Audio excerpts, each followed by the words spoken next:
Hello, this is Frank Falvey with Frank Presents, and I want to welcome Mark Lenzi. Thank you, Frank. Mark, welcome to the program. Thank you. You have a show already on radio that's been running for years since the radio started. Yeah, we were lucky. The Wonderful World of Wine. Yeah, that's right.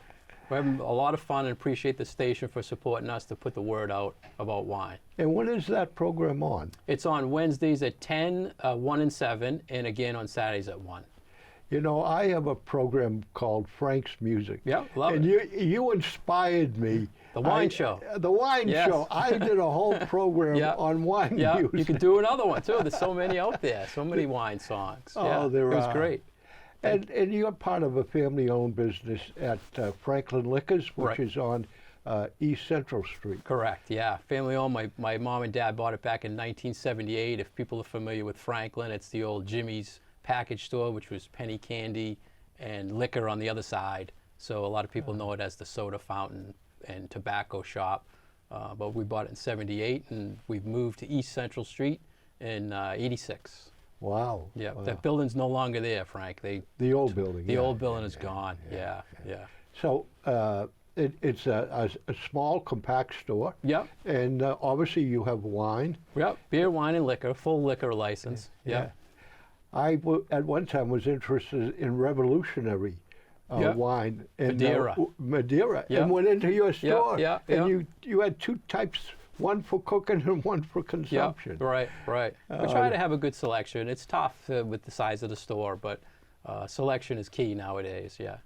Well, there's a ballot question number 3. Yes. And I would refer people to this booklet that the Secretary of State sent out to all Massachusetts residents, and ballot question number 3, which is on liquor licenses for stores, not necessarily affecting anything about a bar or drinking on premise. Right. The on-premise is bars and restaurants, and off-premise, which this bill tackles, is retail stores. Well, why don't you tell us the wonderful changing history of liquor stores and the liquor business? I think it's a complicated subject. A lot of people really don't have a grasp of what happened with liquor in general. But I want to take you back, Frank, to Prohibition, right? The country was getting out of control, and they said the solution was Prohibition, right? We're going to ban alcohol altogether. So then, well, there were religious reasons. a lot of reasons, but it actually got worse because of Prohibition. After Prohibition ends, the government says, okay, we have to really control this now. We got out of control. Let's find a way to control it. So they said, we're going to give the states the option to either have a 3-tier system where there's distribution levels, or the state controls the distribution of alcohol. So Massachusetts is a 3-tier state. Mm-hmm. Like New Hampshire would be an example of a state-controlled liquor industry. So that kind of complicates things because the distributor buys from a winery, it goes to the distributor, and then I buy from the distributor, and then I'm the person you have to buy for in a store. So that alone was a complicated thing in the world of liquor. Then you have, you were saying, on-premise licenses, which means when you go in a bar or restaurant, you're drinking it right there. And then off-premise, which liquor stores, grocery stores, box clubs, that's where that falls in. But there's also 2 versions of licenses for that: beer and wine only, or full liquor, which means beer, wine, and liquor. So it can be very confusing to people when they go into a store that sells only beer and wine, looking for a liquor-based thing and asking, why don't you have it? You have alcohol, but you don't have this. So you have beer and wine. Beer, wine, but not alcohol or strong alcohol. Right. Beer and wine license, only malt, beer and wine. Right. Full liquor license means you can sell liquor, vodka, gin, whiskeys, that type of thing. So this bill kind of puts limits on off-premise, how many you can have for beer and wine and how many you can have for liquor. And they want to kind of, again, control it. So they're pitching it as, let's control it now before it gets kind of out of hand type of situation. Each town I always had the idea that there were a certain number of liquor licenses that you could drink on premise, and then there was a certain number of liquor licenses that you could have stores of Yep. beer or wine. Right. You'd have a certain number of gas stations or convenience stores being able to sell that, or a certain number that would have full licenses that could sell hard liquor or and beer and wine and maybe some other stuff. Correct. The towns do approve based on population the number of licenses, but they still have to be approved by the state. The state tells each town based on population, this is how many you can give, then the town is the one who approves them. But ultimately, the Alcohol Commission is the one who gives you the license based on approval from the town. We're at, I believe, 8 full liquor license in Franklin now. We're maxed out based on population. Once it hits another 5, every 5,000, I believe, is the number population, you granted another full liquor license. We're talking now off-premise drinking. 8. Correct. 8 full stores, 8 retail full stores. liquor license in town. Right. Yep. And how many beer and wine? Do you have any? I'm not sure the exact number. Yeah. I know we're maxed out because the last one that was approved was what they call a +1. We didn't have one, but that person went to the state. The state said you can give one, and they did approve it. So we're over 1, but I don't know the exact number. Yeah. Now, the bars and wines, the convenience stores that sell beer and wine, Yep. and yourself as a full liquor store, you can sell those licenses. They can't. There's some that have rules where you can't transfer them or has to stay with the physical location. But most people, there's a history of that within the state of they're becoming very valuable because there's none left. So if you wanted to come into town, you have to really buy someone else's business, Right. which includes the license. It doesn't mean the town will grant the transfer. Even if you bought my license, you still have to go to the town to transfer it from me to you. Right. So the town could still say, no, I'm not going to, for some unknown reason, give it to Frank. Right. But You have it's to go rare. through the town. Yeah. But they actually have to buy the business as opposed to the license. But right, it would be included. It You would buy be included as part of the right, business. Right. Oh, that's interesting. Right. It's just confusing, right? I mean, a lot of people just don't. Well, I was in shock.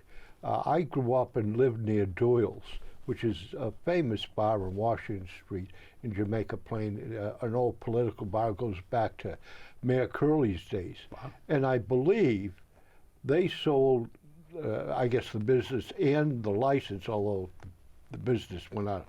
They mainly wanted the license for something in the Seaport District overlooking the ocean for $500,000, I believe it was. Yeah, I believe it. Yeah. So the city must have been maxed out, and the only way they could get it was buy an existing license. These licenses are very, very valuable depending on where you are. Yeah, exactly. Well, ballot question number 3, okay? Let me cover some easy things first. Yep. One of the things is, what can you accept now as proof of age? Mm-hmm. Because in here now, this law would add that out-of-state driver's licenses would be an acceptable form of identification. Right. What's the law now? The law now is you can only accept Massachusetts valid license or a liquor identification card or a passport, and nothing from out of state. So being on the Rhode Island border, it's very difficult. So it's at the store's discretion, but not something the state approves you to take. So this opens it up, and they're saying it's going to promote more out-of-state business, because business that would totally refuse New Hampshire or Rhode Island or any visitors coming in, you can now take them. What happens with foreign tourists? someone comes into Franklin and they're from Spain Yeah. or somewhere, or Canada. Yeah, passport is fine. So it doesn't have to be a U.S. passport. It can be, yeah, just a It can be passport. any, yeah, yeah. any That's passport. yeah. Yeah. I hope so. So that's what I want to ask you. This bill, that's one thing you saw right away, and you said, "What is it now?" Right. So Yeah. a lot of that in that bill is things like, well, they're talking about it's a better safety. So people are saying, why isn't it safe now? I mean, there's a lot of things in there that just seem confusing.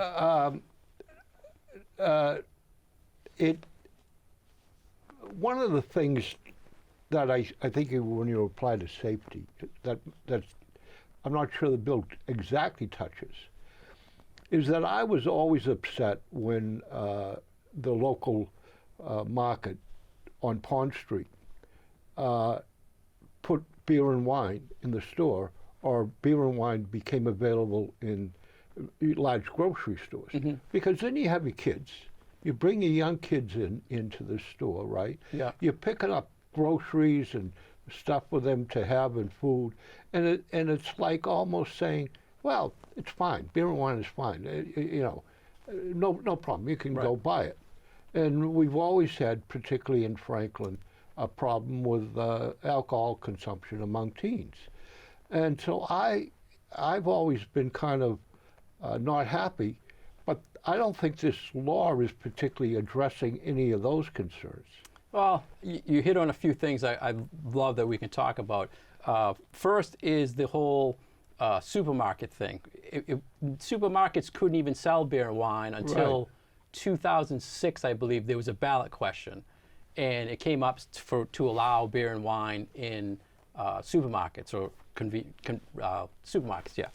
And we're actually right now in Colorado, they're trying to push it. So a lot of states really don't even have it now. But in 2006, it was voted down. So you still couldn't, up to 2006, could not sell in supermarkets in Massachusetts. It came back in 2011 and overwhelmingly passed. So that's when beer and wine started going into supermarkets in Massachusetts. At that time, though, in 2011, there was a deal made because prior to 2011, any business could only have 3 licenses total, be it beer, wine, or liquor. So a supermarket has, if it's a chain in Massachusetts, no matter how many stores they have. Like Market Basket doesn't sell it in Bellingham. Right. So they could only have 3 at that time. That was it. And they had to strategically place where they wanted them.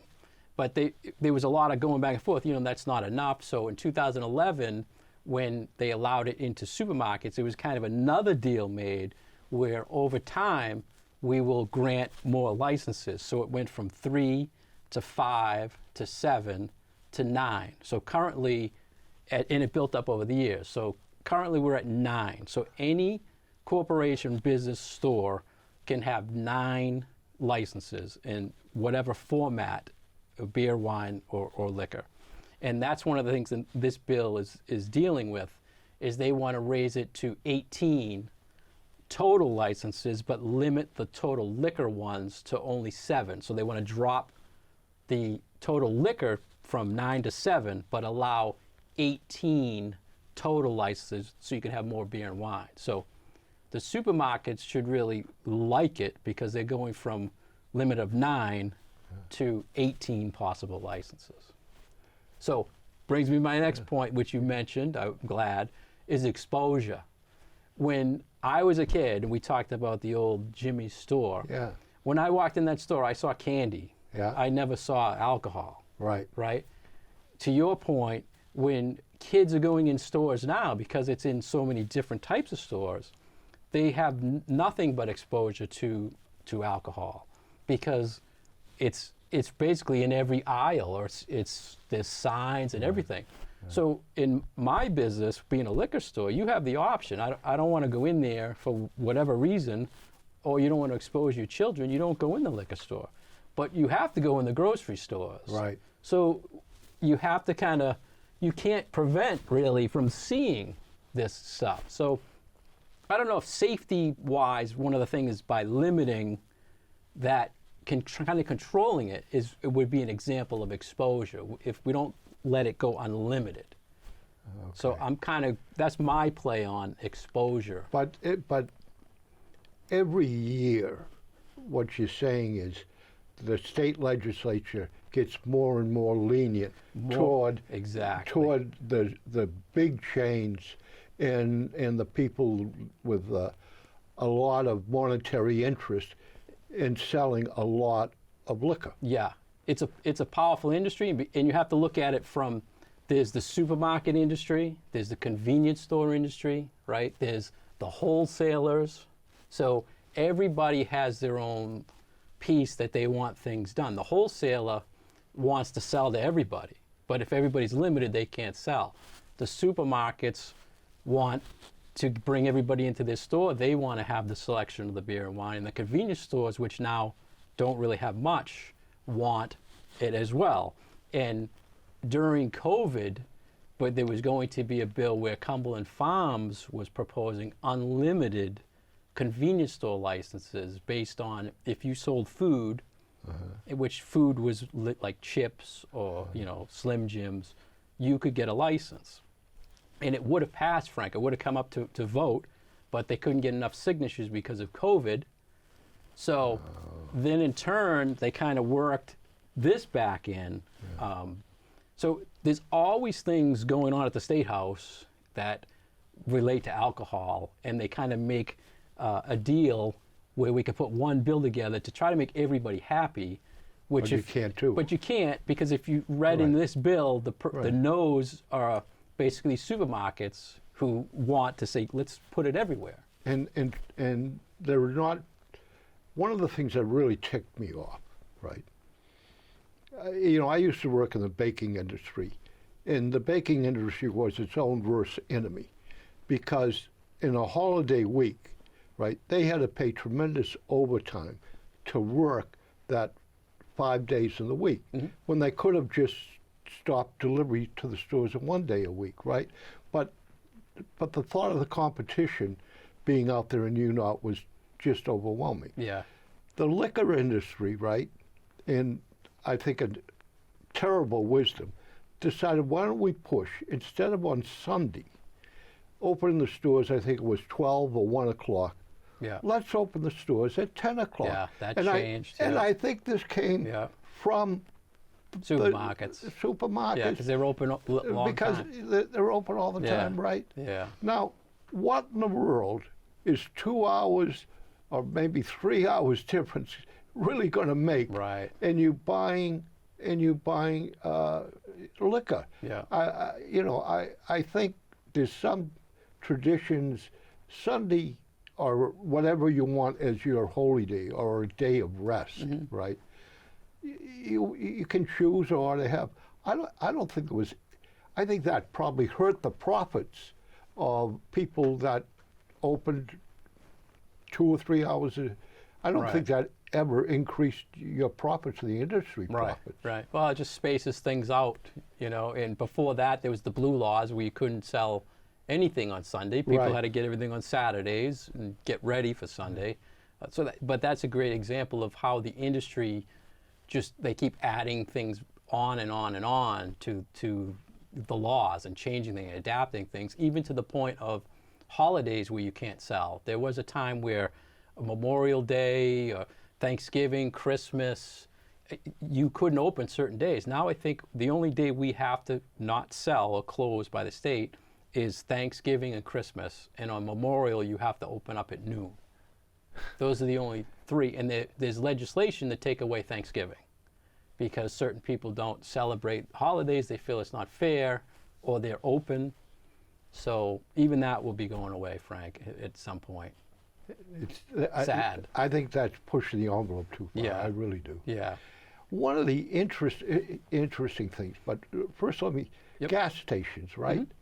Are there a lot of gas stations now that have convenience stores? Are they selling beer and wine out of those stores? They can, yeah. Cumberland Farms was one of the big chains who wanted to push for unlimited beer and wine licenses. I believe they have 200-something stores in Massachusetts. So imagine if that came through, every Cumberland Farms could have beer and wine. It would help, greatly. But again, back to exposure, it brings up a lot. And then it just puts things out everywhere. You're not like you're selling more. Alcohol is, you probably know, Frank, it's a business. I can only sell to people that are 21 plus, so I lose a segment, right? And then the people that are 21 plus now, they're adapting. They're not drinking as much. Since cannabis was legal, a lot of people have stopped drinking and went to cannabis. So Really? it's that trend of people drinking is going down, and the amount of liquor we're putting out is going up. So now it just leads to everybody's fighting for that one person, and it becomes a convenience. So I think people have to look at this, you know, as a consumer, as convenience. Do you feel it's convenient to have unlimited or a controlled portion of the liquor right now? I think it's too unlimited. We need to tighten up the control. About mentioning tighten up the control, I found it interesting that in this bill, if you occur a fine, and this applies to off-premise apparently. Right, yep. If you incur a fine, it's based on your liquor sales. It's confusing. But they want to change this, and they want to base it on gross sales Right. of the store. Of the corporation. Yeah, Right. yeah. The gross sales, well, is it of the total corporation or of that store? Of the stores, yeah, the corporation, which if it's a supermarket, it would be that supermarket. Yeah, gross It would sales. be that. So if you go to Wedman's up on the, and they have a fine, it's based on the total gross of that store up in Northborough. That particular store. That is my particular interest. store. Yeah, and I actually had a call legal asking about this because most of the time, there's two types of fines that anyone selling liquor can get. Be the ABC, the Alcohol Beverage Commission of the state, can fine you for something, or the town can fine you for something, say when they do age stings or something like that. And most people hear about the town fines that lead to a suspension where you have to close for so many days based Right. on the. Yeah. So a lot of the fines from the state, you have the option of taking a monetary fine instead of closing or stopping business, ceasing business. It happens at wholesale levels and big chains.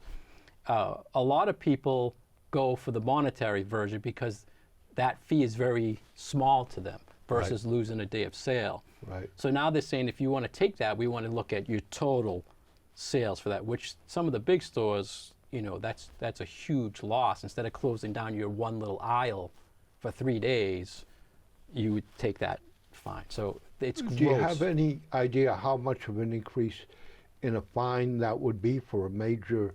I would say it could be, you know, a big store, it could be hundreds of thousands of dollars. Yeah, that's based what I'm on, thinking. You know, usually the fine is based on the day you committed the fine.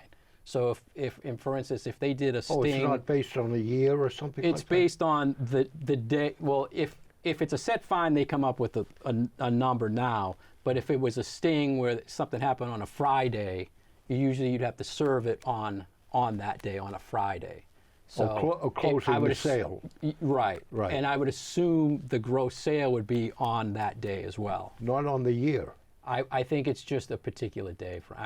That's my interpretation. But once again, I have to call people to get numbers. And I don't know, you find that interesting in the bill. I don't know why the average consumer of alcohol even would think that's an issue. You tell me. To me, it's a huge issue because it involves. I can just see. Again, my first thought was that it might be based on the gross sales of a year, but I can see where it might just be. I believe it's the based on day because that's the way they gross usually sales do. on the day, and but I did not read that in the legislation. Well, it says gross. It doesn't tell you. Right. Yeah. Yeah. It doesn't. And from what I heard, they only changed one word or added gross instead of sales. So I don't know what they're going for. Well, you could have net sales or gross sales. Right. Gross means the total revenue that you receive. Right. We don't know if either it's the that day or it's still going to be big for a big store. So. Yeah, it's going to be huge. Yeah. So to me, it's fascinating that they're now going to have to pay a huge fine. And even smaller stores, right? That convenience stores like Cumberland Farms, right? Yeah. I'm not sure that their sale of liquor on an average day has got to be fairly insignificant compared to the rest of their sales. So if a Cumberland Farms gets hit on a store basis, right? Right. That's got to up the ante Yeah. quite a bit. That if I was running overseeing the liquor stores, I'd really want to make sure I'm tightening up, Right. and not being sloppy, Right. and checking IDs or how I abide by the law, or I kind of skirt the law a Right. little. And a lot of the violations, people think, just like you, that most of the time it's just for ID violations or selling to minors or something like that. But it could be other violations where they might be transferring product illegally or underpricing or something like that too. So that would be a state fine that they could incur. So You have price controls? there is a rule where you have to price a certain way. You can only put it so much up below cost, that type of thing. And when you buy, you have to show the invoice of what you paid. So it is controlled. And I really have never seen liquor stores like if you went into a bar. I liked it when they did away with happy hours, Yeah. and you could get free stuff between these hours. I thought that was great. Yeah. But they've done away with that very quietly. Yeah, that's coming back too. Is it? I've heard it's coming back, yeah. Well, I mean, it's already back. They can Yeah. offer happy hours now, or at least I've seen establishments do that. Doing it, Yeah. which I think is wrong. But so we talked about. But are there two different? Self-checkout. Yeah. Yeah. I found this, and pardon me if I read it. Yeah. In the store sale of alcoholic beverages by a license engaged in the sale of alcoholic beverages, as so authorized under the provisions of this section, shall be conducted through face-to-face transactions between the customer and the license, or between the customer and an authorized employee of the license who has attained the age of 18. In-store automatic or self-checkout sales of alcohol beverages by such licenses shall be prohibited. Right. Does that also prohibit you from receiving a order over the internet for a bottle of Dewar's? Yeah. And Home delivery. No, it's not. This is just the self-checkouts itself, and I had to check myself what the interpretation was, because there's a lot of stores now, when you get to a self-checkout, you have a bottle of wine, you scan it, usually a siren goes off, someone has to come over, because you can't just pay and leave. They have to visually check your license, and then they key something in, the sale can continue, and then you can leave. Oh, so and it won't. My understanding is you'll still be able to do that. You'll still be able to go to a self-checkout. It should flag you, but there has to be someone there to say, okay, it's Frank. I got to check his license. It's approved. The issue they're saying is happening is people know how to beat the system. In other words, I can get a 6-pack of Coca-Cola, and I can put 1 can of Coke in a 6-pack of beer. I scan the Coke, the sensor never goes off. If there's no one around the self-check kiosk, I can just walk out with 5 beers and a Coke. So that's kind of what they're saying. They want these self-services to be, someone has to visually be watching, and if someone is buying alcohol, they're there, or they're seeing what people are buying. You can still self-checkout, but it has to be observed. And you probably notice when you go in stores, they're adding more and more self-checkouts, less Stop and people. shop. So there's probably one person watching 5, 6 registers, and they're feeling it has to be tightened up a little bit. So that's kind of what they're pushing. Not that you can't do it or you have to get rid of them. You just have to visually see it. I'm old. I email you and say I want a bottle of Dewar's, and I have a handicap license plate. I come up, I drive out in front, and I email you and say, when I arrive, can you bring it out and I'll pay you outside. That's still legal, though. Oh, yeah, yeah. That was key during COVID. That's how we did a lot of business, curbside service. But you still have to physically see. I call you up, or I order my doers. I live at 920 Pond Street, where you come out and bring it out. You come out and bring it out. I pay you. I still got to show you my driver's license, right? Still, yeah. But it's legal. It's legal, and still all the delivery services now, like Drizzly and DoorDash, they physically check your license online, and then the person delivers is supposed to match up that exact, so it matches. They check it online? You're supposed to input your license information when you order, and then they're supposed to check it when you, yeah. That's a whole other thing in the industry. That seems like it would lead to some yeah, again, abuse. It's yeah. It seems to lead. It's crazy. The big how when you look at it, though, Frank, do you think of it as it's safety related, or because it's no, it's not safety. It's being touted as supporting small business. There's no safety related yeah. thing in the whole thing. Yeah. Well, it to me, the whole thing is on the number of licenses that you can hold, and I got confused because I read about reduction, yeah, right, of licenses. Yeah, well, reducing the liquor from 9 to 7, but if you build up to 9 before everything goes in, you're grandfathered in. Yeah. So a lot of people right now are kind of grabbing up to build up, because they know if this passes, it's going to drop, but they'll be grandfathered. But so a lot of people building up to 9. To 9 total liquor, yeah. Yeah. But then they're adding 18 beer and wine. So when you think about it, you know, it'll help chains that have, you know, maybe 15 stores, but it's not going to be good for people who have 200 stores, because if they want to put it everywhere.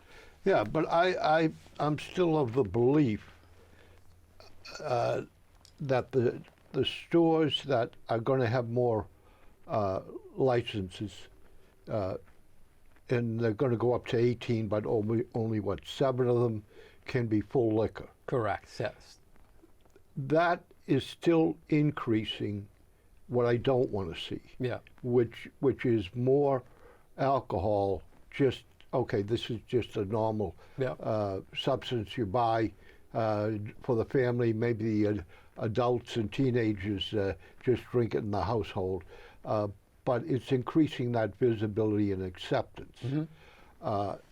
So on that point, if you say no because you don't want 18, what's going to happen next is the other industry is going to say, okay, now we're going to push for unlimited. So think about if it says a ballot question, do you want beer and wine in convenience stores? Yeah. As the most consumers, they like convenience. So they'll say, yeah, that's what we did in 2011 with food. They said, do you want to see beer and wine in food stores, supermarkets? And we said, yeah, I'm in there getting my bread and milk. I want to get my beer and wine. So the yes part of this would be control it now. Let's give out a little bit more in a controlled, instead of sending it back where someone's going to want unlimited. And that's going to be what the next thing is. So that's the question. Exactly. Control now. Control it now, make a deal, keep it a little controlled, or it's going to open up and you're going to see it, you know, worse. But the other thing, people believe in convenience. Right, exactly. And that was the overwhelming vote, is if it's easy for me, fine and great. Right. But where do we go? If you're going to believe in convenience, you're going to believe what happened in beer and wine, then you're going to believe that marijuana should be sold in stores at some point, because it's more convenient. And so you're going to move marijuana into grocery supermarkets. There's big money to be made in it, right? Yeah. Plus taxes. There's lower money to be made in beer and wine now because the sales are going down. it's a slippery slope. Yeah, yeah. It's a tough, that's why I like hearing from people like you, because how do people see it?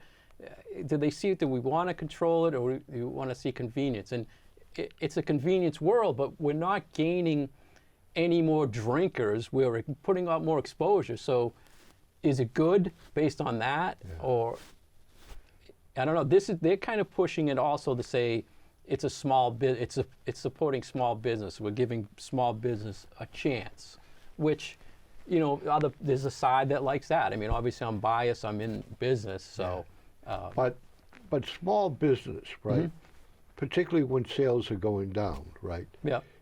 Then your incentive to have that business, okay, is got to go down too, because you're going to be making less money, and someone is going to be making enough to keep that business going. Yeah, it brings it back to when you were talking about the fines. Right.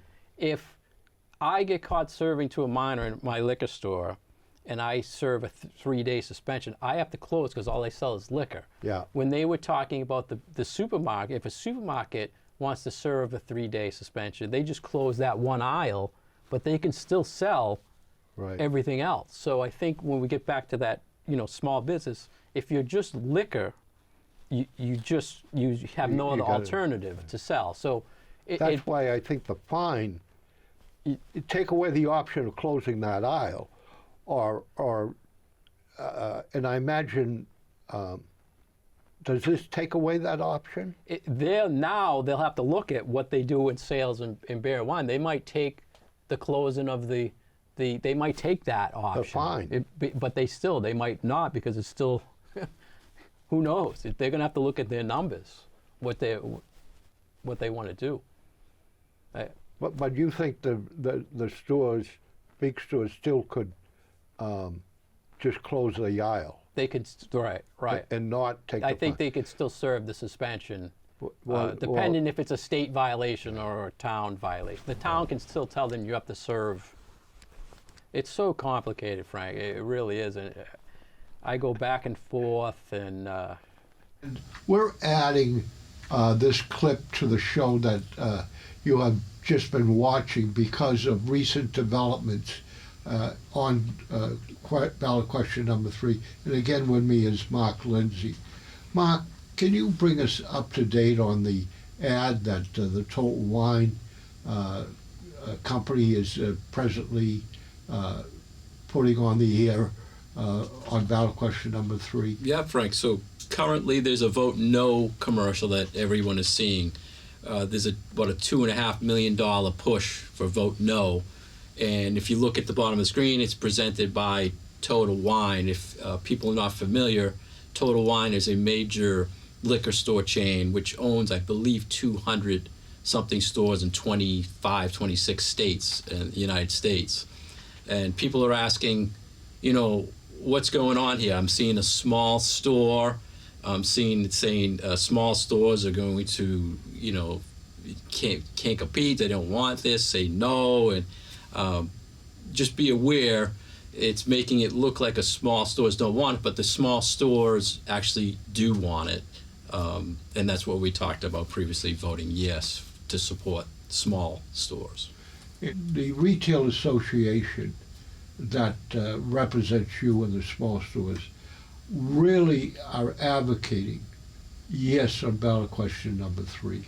Right. We feel it is an expansion, but it's a safe expansion to prevent an unlimited expansion. So the no people who wrote this commercial won't be happy with just 9 licenses. They want more than 9. So they want you to say no, so it becomes more than 9 if it doesn't pass. And then they are not, and the thing we want to reiterate is, they are not in favor of small retail stores. They are in favor of already own 200, and they'd probably love to put another 200 stores in Massachusetts. It's a chain. You're right. It's a chain. So it's the thinking of small versus making liquor big stores. And are they a chain of just liquor stores? Beer, wine, and liquor. Correct. They wanted- Yes. The other thing, Mark, was self-checkout. Self-checkout, can you explain it and explain that this will be a new feature of the new law and why it's so important that this feature be adopted? Yeah, last we spoke, I wasn't too sure if it was a total ban on self-checkout. So the registers where you bring your items up, scan it, and there's no one there to check you out. Right now, it'll come over, beep, and someone will come over to and approve your sale of alcohol. But that will be eliminated. You won't be able to scan and check out at a self-checkout counter. So it's big on bigger stores who have less person interaction of checkout and want you to scan and leave. And one of the reasons that I heard you say is that a lot of times someone underage could, or even if they're overage, could take a 6-pack of beer, slide in a Coca-Cola can, and have that read the barcode of the Coke. Yeah, so you're scanning something, you're weighing something. It would never bring anyone over to raise any concern about you buying alcohol because it's something that has been scanned, something is put on the scale and weighed, and then you just walk. So, I mean, there's a lot of other things, but that's the major point that was brought up. Mark, I heard one of the most outstanding interviews that I've ever heard, and that was you and Jim Derrick in the Safe Coalition talking in total not only about ballot question number 3, but the liquor industry and retail stores and their concern within the community, and particularly your family's concern. You operate Franklin Liquors here. Is it East or West? East Central? side. East Central. Yep. On East Central. And you, as the public, can go to franklin.tv, and these programs are in a podcast, and you can go and look up the Safe Coalition program, ballot question number 3, and see this tremendous interview where you cover not only the ballot question, but you cover a lot of concerns that you and small retail stores have about selling alcohol beverages in a community. And a lot of it is how to put proper controls in. And one of them is going to be the fact that now you can rely on Massachusetts out-of-state driver's license as a safe harbor to use to sell alcohol. Right, and thank you for that, Frank. And a lot of feedback of this question. It's so confusing. People on the not only the question, but in the alcohol industry itself. I think the community's become exposed so much that we don't see the differences between liquor, beer, and wine. This license issue, which is another part of the bill that people don't know about, along with the self-checkout, is currently we can only take Massachusetts forms of ID when someone purchases. In the systems with stores that have an ID checker, that's all they can accept. You'll now be allowed to take Rhode Island and any out of state, so they're promoting it as it's better for tourism of the state to allow this. But the other thing you need to think about is smaller businesses are physically, 90% of those are physically taking someone's license and looking at them. Bigger stores usually have a computer, they just put it in, and no one's really, matching up your face to that. They're just saying the computer's saying okay. So it's another step of safety. And I've long believed that we have made alcohol like any other food, almost like candy. You go into any store and all you're seeing is alcohol. And I didn't realize that supposedly they're limited to 2 aisles. They're limited to what the town says for square footage and things of that sort. Yeah, it's a town setting. But a lot of time, it's a town setting, but a lot of times people checking the store, say a retail store that sells food or whatever, they're not enforcing whether alcohol is in the front of the store, the side of the store, or where it's located.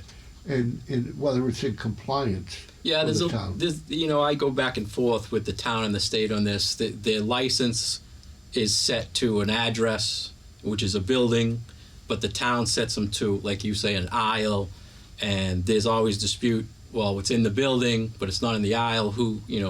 I see that as exposure. I see that as the difference between, blending it in, and I get that feedback, and a lot of the talking with people about this question, I think people don't see the difference with beer and wine versus liquor, or they think a store that has beer and wine sells liquor.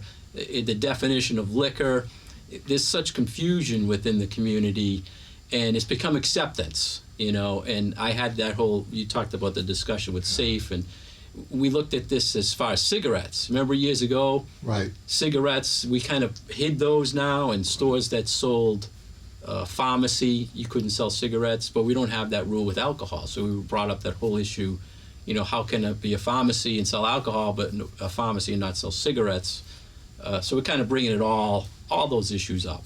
Yeah, and those are important issues in guiding how young people perceive alcohol and the danger of alcohol.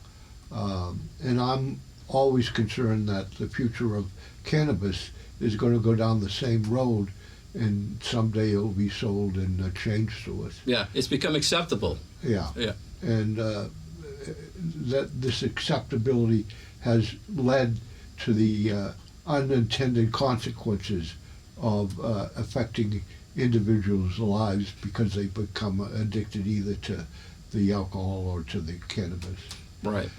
Again, I would strongly recommend you go to franklin.tv and you go to the previous podcast, you go to the Safe Coalition, and you really, as a family or individuals, want to watch the Safe Coalition ballot question number 3. Mark, it's always a pleasure to have you in the studio, and I would remind people that you have the Wonderful World of Wine show that for 5 years. 5 years now, yes. That is wonderful. And today we just did another music program on Let's Sing About Wine, and we had an extensive conversation about the songs in about wine. Yeah, a lot of fun. Thank you, Mark. Thank you.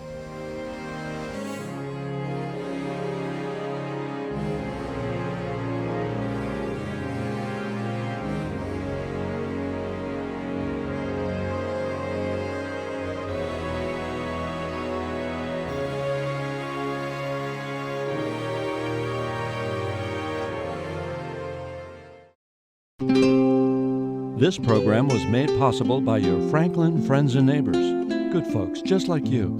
Thanks for supporting Franklin TV. And thanks for watching.